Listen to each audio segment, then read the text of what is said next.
is now just a tiny few pockets. And those little pockets of land is basically where the West Bank is. So when people say, we want the two-state solution, and I'm not Palestinian.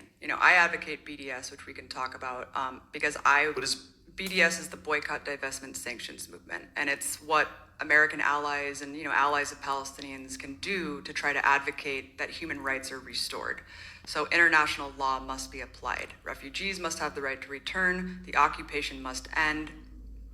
And human rights must be distributed equally, which means apartheid must fall. So those little specks of land that are dotted throughout the territory, that is what they say should be the Palestinian state.